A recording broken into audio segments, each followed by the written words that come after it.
Hi, I'm Michael Johnson. I am an adjunct professor at the School of Labor and Urban Studies. Currently, I teach public administration. Well, currently, I serve as a regional director for community life for a national home builder called the Community Builders. So my role is primarily to support residents, create partnership with organizations to create opportunities for residents. I spent a lot of time more recently in this role writing grants or grant proposals.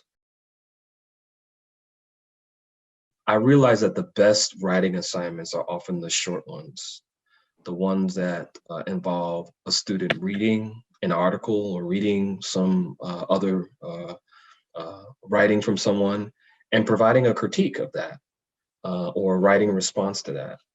And so over the course, I think over the last at least 5 years, I've used that model of giving students short writing assignments. At the end, I see a great evolution and progress. So students actually feel much more confident in their writing.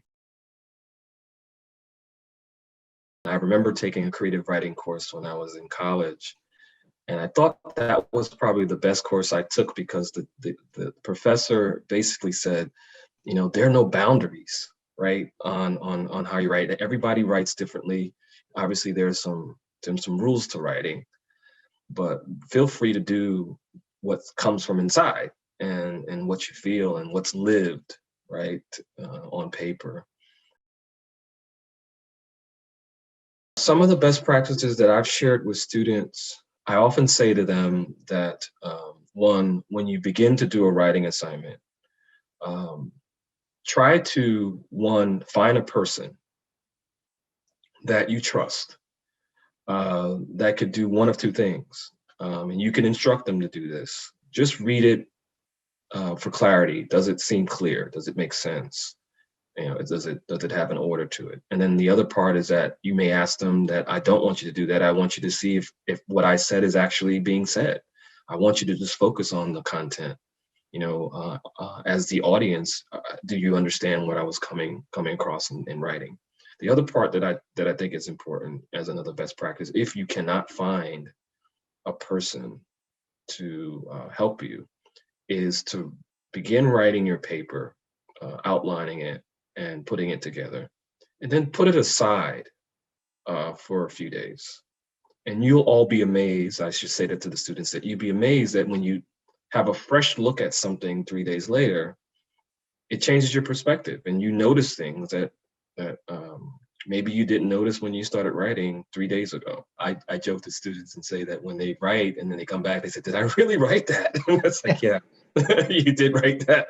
And so you become your best critic, right?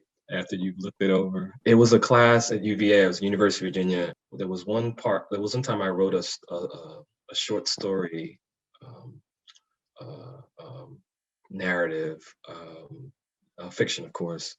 And I remember clearly writing in context to my lived experience in New York. And I remember in describing, it was about some woman who was meeting some other person. And I remember one of the scenes was that she was in the subway system and she was wearing a mink coat, right?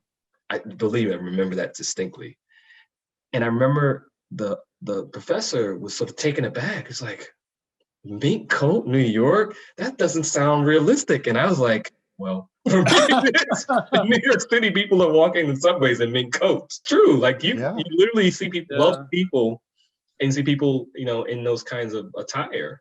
And I guess being a professor from Virginia, it's like, that doesn't like that gels with me. But he often realizes he's like, you know what, you know, it's your lived experience. So you see it.